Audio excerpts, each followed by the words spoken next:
Seconda vittoria consecutiva per l'Akragas che nella 22esima giornata del campionato di eccellenza ha superato per 3-0 la Parmonval. All'Esseneto una partita a senso unico con la squadra di mister Terranova che non ha mai sofferto nell'arco dei 90 minuti. La partita si è sbloccata al 17esimo con una rete messa a segno da Brunetti. Il raddoppio dei padroni di casa porta la firma di Barrera al 26esimo.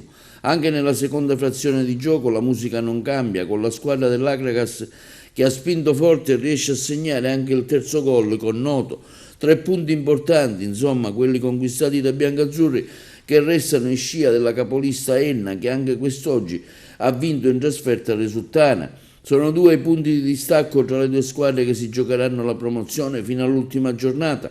L'Akragas domenica sarà impegnata nel derby con il Favara che attualmente è terzo in classifica, mentre l'Enna ospiterà la squadra di Leonforte. Penso che questo sia uno dei campionati d'eccellenza più combattuti degli ultimi anni, visto che siamo 3-4 squadre tutti là in pochissimi punti, con soprattutto ancora gli scontri diretti tutti da giocare. Domenica ci aspetta una gara molto difficile da Favara, perché secondo me è uno dei campi più difficili di tutta l'eccellenza siciliana. Però ho visto quest'oggi molta voglia di fare bene, però come mai che le punte non segnano? Che succede?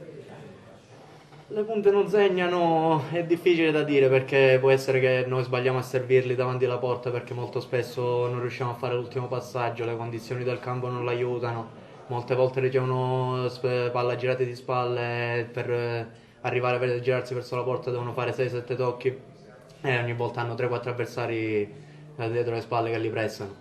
Purtroppo per ora va così, però sono sicuro che ho piena fiducia nei miei compagni e che presto si sbloccheranno. Sì, allora facile non proprio perché comunque era importante partire con l'approccio giusto, l'abbiamo fatto e naturalmente queste partite si possono decidere da un episodio, poi si acquisisce fiducia, si acquisisce più gioco, quello che ci serviva. Fortunatamente è arrivato su un mio gol e ne sono contento. Che gusto ha il tuo primo gol con la maglia dell'Akragas? Che punizione tra l'altro! È stata bella, cioè nel senso io sono arrivato lì e sapevo di far gol, questo perché l'avevo provata, riprovata e sapevo di far gol ed è un'emozione importante. Spero di farne altri e molto più importanti. Entra nel vivo il campionato. Ogni partita mette in palio punti importantissimi per l'Akragas, soprattutto per il salto di categoria. Come arrivate a questo finale di stagione? Ma io direi che il gol di Semenzin contro lo Sciacca ci ha ridato quell'animo in più che ci serviva.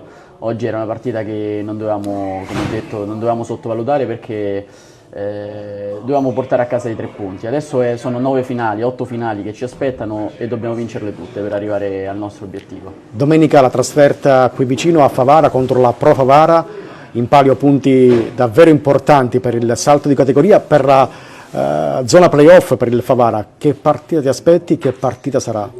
Sicuramente è un derby, io abituato al derby di Roma, posso solo che prenderne spunto e noi daremo tutto, metteremo tutto quello che abbiamo in campo perché comunque, come ho detto, è una finale, quindi le finali vanno vinte.